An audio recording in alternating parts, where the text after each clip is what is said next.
Bueno, pues estamos con el escritor Tomás Sánchez Rubio, que ha estudiado filología clásica, geografía e historia y ciencias políticas. Además es un profesor en un instituto de enseñanza secundaria aquí en Sevilla, de lengua castellana y literatura.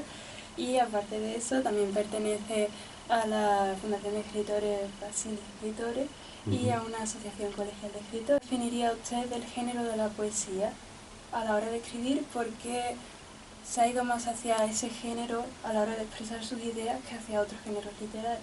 Ajá. Bueno, pues muy buena pregunta. Lo cierto es que yo empecé ya a escribir con estas inquietudes, ¿no?, de literarias, digamos, pues con pequeñas historias precisamente. Debo decir que lo primero que yo escribí, pues te puedo decir que con 11, 12 años eran pequeños relatos, pequeños cuentos.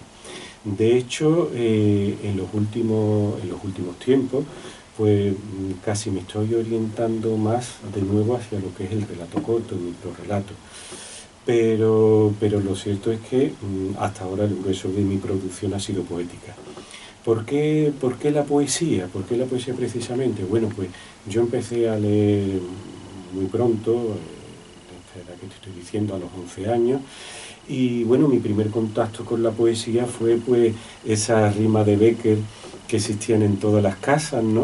Que bueno, de la editorial Petronio, que pastas rojas de tela, con sus letras doradas y tal, ¿no? Y bueno, ahí fue mi primer contacto, el primer contacto que tuve con la poesía, ¿no? Me acostumbré a partir de ese momento pues a expresar, digamos, mis pensamientos. Yo seguía continuando, yo continuaba haciendo cuentecitos cortos, ¿no? Un chaval yo creo que tenía bastante imaginación, pero bueno, también lo propio de esa edad, ¿no? Y entonces, pues, pero ya te digo, o sea, empecé a expresar mis sentimientos a través de la poesía. Para mí ha sido la poesía un vehículo de expresión de los sentimientos. Yo pienso que la poesía se puede definir de muchas cosas, pero para mí, en mi opinión, yo valoro bastante más al poeta que expresa, que hace de la poesía su biografía, la expresión sincera de sus sentimientos, que otra cosa, ¿eh? O sea, nosotros podemos jugar con la poesía. De hecho, en la poesía tiene buena parte de juego, de jugar con las palabras, de decir cosas bonitas, cosas curiosas. Yo estoy de acuerdo con eso. Pero tiene que tener un contenido. Y ese contenido yo pienso que debe ser sincero. Debe estar basado en la biografía, vamos a decir, no solo vivencial, sino sentimental de la persona que escribe. En ese sentido, pues me sirvió de vehículo de mi sentimiento más profundo. Era un adolescente o un preadolescente, pues la verdad, en una situación en mi casa que no era muy favorable. Yo era un joven algo conflictivo, y precisamente la poesía, mientras que la prosa me servía, bueno, mis pequeños cuentitos me servían, bueno, para montarme historias a partir de cosas que veía, pues la poesía verdaderamente me sirvió para expresar mi momento de tristeza, mi momento de júbilo o mi momento de incertidumbre. Entonces, ya después de Gustavo Adolfo Bécquer, pues ya empecé a leer con estos libros de Alianza Editorial, ¿no? Entre los que estaban pues Luis Cernuda, Pedro Salinas, y bueno, pues como he dicho tantas veces, yo creo que el poeta definitivo fue un poeta que, estando yo, que murió en el año 79, estaba yo, iba a empezar primero de me parece, y que es Blas de Otero. Entonces esa rotundidad, esa sinceridad que yo veía en Blas de Otero, con el que no compartía, nunca he compartido a lo mejor mis inquietudes religiosas. Blas de Otero tiene una poesía, digamos, en principio muy religiosa, él es una persona muy creyente, ¿no? Entonces, bueno, yo no soy una persona creyente, nunca lo he sido especialmente, y quizá en estos últimos tiempos pues cada vez me siento más alejado de la religión en sí, ¿eh? Pero lo cierto es que esa rotundidad, esa sinceridad que yo veía en Blas de Otero, yo creo que fue definitiva. Ya te digo, o sea, yo, la verdad, para mí ha sido un vehículo de mis sentimientos más profundos, la poesía. Y bueno, así, de forma un poco más personal, ¿Cómo es, qué es lo que esperas que tus lectores descubran al leer tus poesías? Pues a mí lo que me gustaría es que ellos se sintieran mínimamente identificados. Es decir, yo pienso que las personas compartimos una serie de sentimientos, otra cosa es que los ocultemos, ¿no? Esos sentimientos, que intentemos que pasen desapercibidos, pero yo creo que todas las personas hemos sufrido a lo largo de nuestra vida algún tipo de desengaño. Tú tienes puesta la ilusión en un proyecto, en una persona, y entonces pues te falla, no porque la persona sea mala en sí, o que hayas tenido, yo qué sé, o que hayas enfocado mal un proyecto que quieres emprender, sino bueno, sencillamente porque bueno, por la mala suerte, las circunstancias, se cruzan una serie de variables y de factores en el camino. Bueno, pues esos sentimientos a veces de frustración, ¿no? de amor sincero, o sea, ese conjunto, hay un conjunto de sentimientos que lo compartimos todos, ¿no? Todos nosotros. A todos nosotros bebemos de nuestra niñez, o sea, nuestro origen ha sido la niñez. De hecho, fíjate, pues que un niño que a lo mejor ha sido maltratado, pues a lo peor digo, lo mismo se convierte en otro maltratado. O sea, nos influye de tal manera la niñez que condiciona hasta cierto punto nuestra vida. Entonces, esos sentimientos que todos compartimos, los recuerdos, la pena, la melancolía, la nostalgia por un ser querido, ese volver a la niñez, el acordarnos tanto para bien o para mal, lo tenemos todos nosotros. Entonces, yo lo único que hago es expresar, sacarlo al exterior. Entonces, hombre, a mí me gusta, ¿no? Pues cuando alguien me dice que se siente identificado, que me comprende. Y no es que me comprenda porque sea a lo mejor una persona muy inteligente o yo tenga un lenguaje poético críptico, ¿no? Sino sencillamente que comprende lo que he querido expresar y él también lo ha sentido. Entonces eso me llena de alegría. El llegar para mí al lector es sencillamente que se sienta identificado con lo que yo digo. Es decir, que me comprenda y él piense, joder, yo también pienso esto, o ha habido un momento de mi vida en que lo he pensado.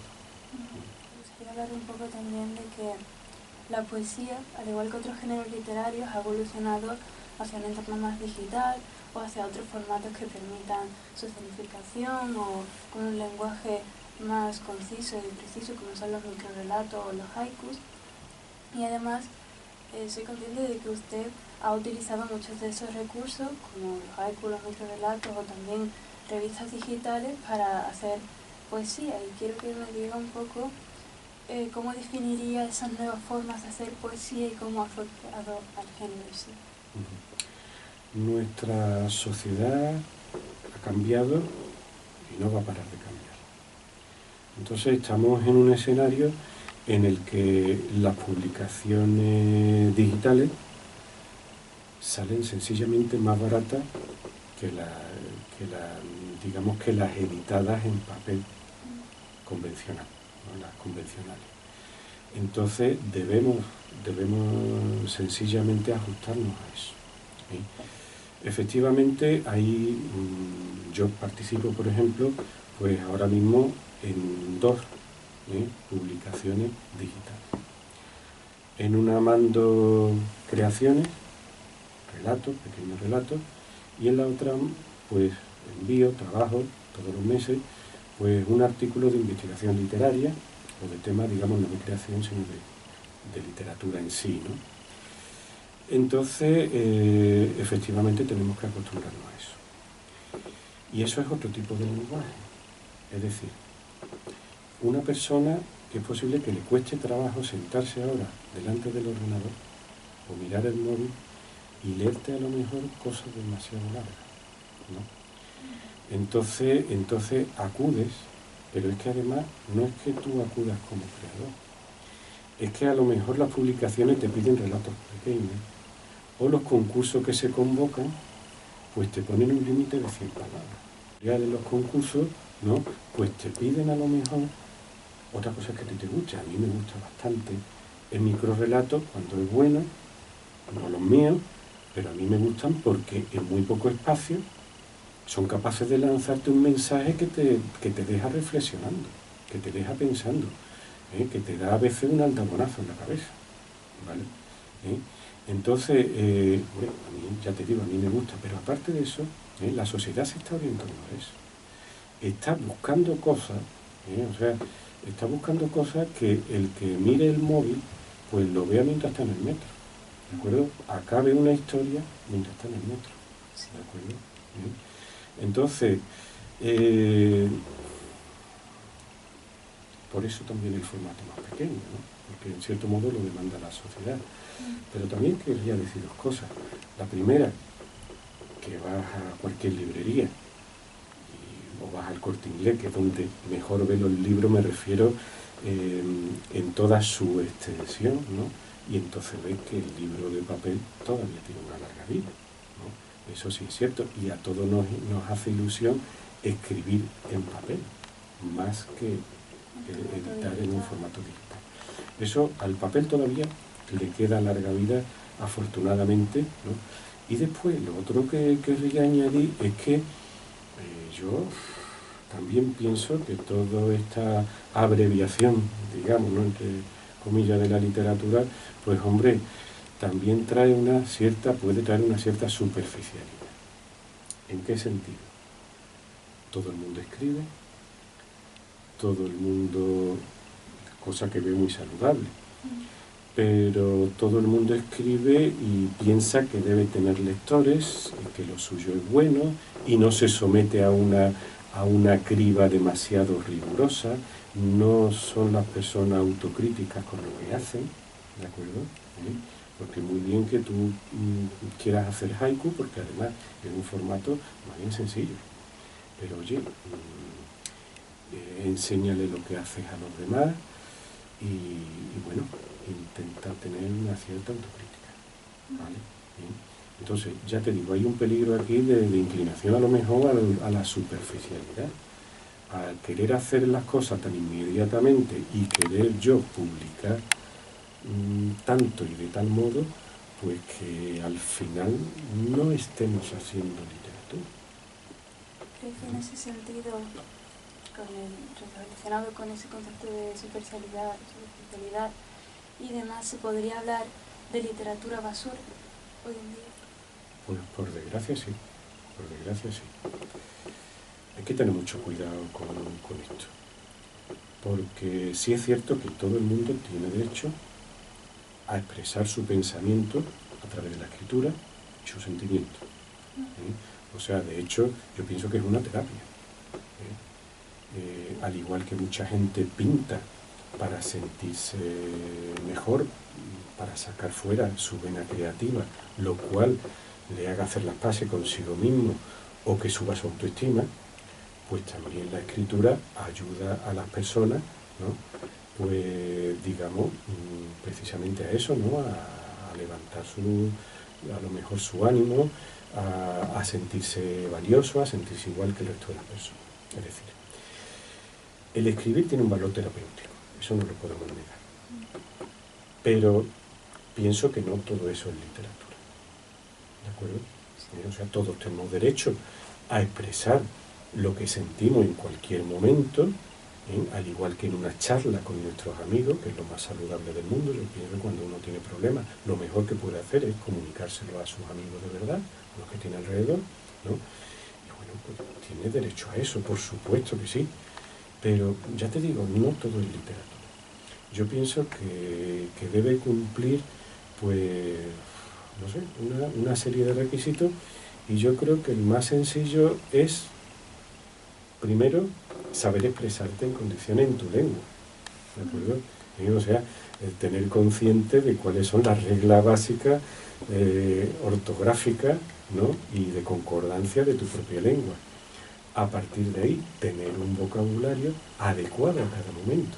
No es que tengas un vocabulario hiperculto, pero que sepas qué palabra utilizar en cada momento y con propiedad, de manera que el resultado, pues, se perciba como una creación.